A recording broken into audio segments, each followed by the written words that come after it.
You know, when it comes to facing failures in life, the farmer in today's gospel parable sounds a lot like many of us.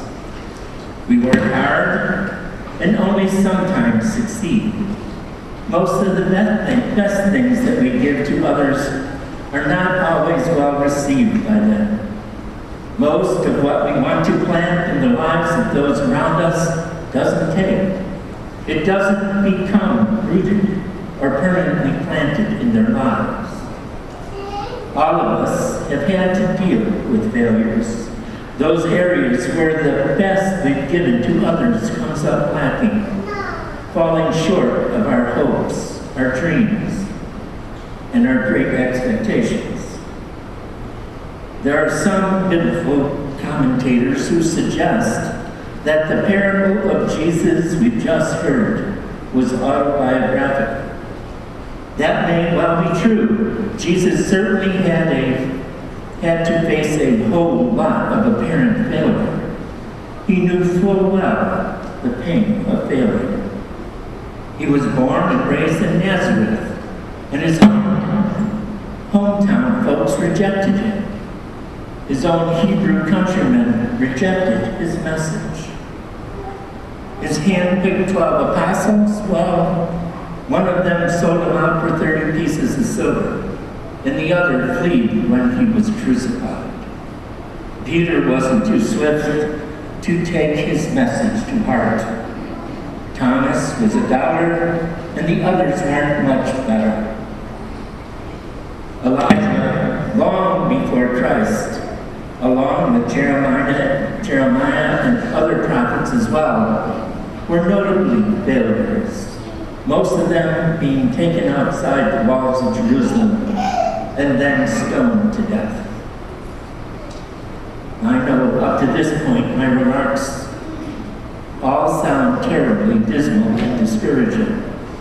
But my point today is that Jesus did not let apparent failures stop him. In his parable, Jesus went on to speak about a crop that yielded a harvest in successful amounts.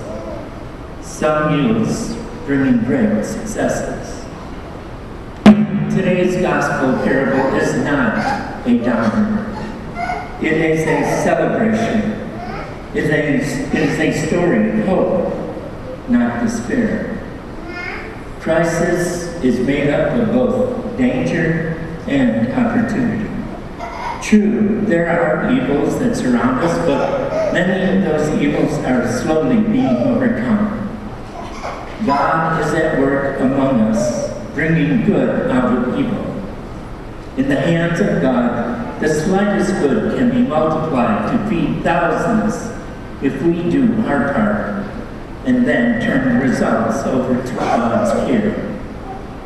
You and I, like all good farmers who continually face floods and disasters of every sort, need to allow ourselves the experience of finding faith and hope by letting go and letting God, planting what we have, planting the best of what we have, and then letting God's sun, wind, and gentle rains do the rest. God's only begotten Son, along with the gentle breath of His Holy Spirit, provide waters of grace to nourish and sustain what He has painted and planted in the lives of those we love. The best of our lives and the best that we have given to others in them, or are giving right now, or will give in the future, will not be fruitless. Many times I am called upon to console distraught and frightened parents who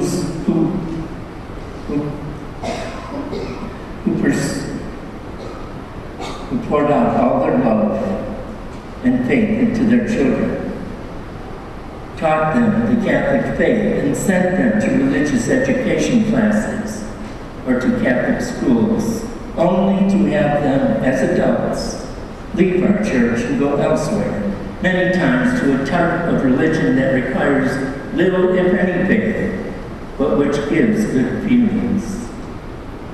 We must remember in such cases that the love and the faith that we planted in the hearts of those around us, particularly in the hearts and souls of our children, will eventually blossom.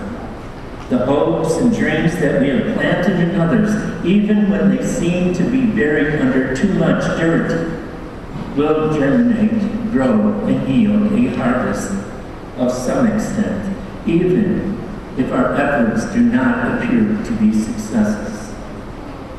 But that's life, and Jesus knew it. His parable could well have been autobiographical, for it truly is a vignette of his life. Sure, in many ways our world is a mess, but it always has been. We need to see that there is also an amazing amount of goodness in it. The greatest miracles of all isn't found in Lourdes or Fatima or Medjugorje. It is found in those around us, in those who, in spite of terrible odds, yielding up love, kindness, caring, and sensitivity, 30, 60, and 100-fold. We have our modern-day heroes among us who are leading us as never before in efforts to rid our world of oppression, racism, and injustice. And so I encourage you, my fellow Christians, keep on planting God's good seed in the lives of those near to you. For God himself has said through his prophet Isaiah that his word shall go forth from his mouth, and it shall not return to be void, but shall do my will, achieving the end to which it is sent. Faith and hope are what should be in our hearts, not defeat and despair.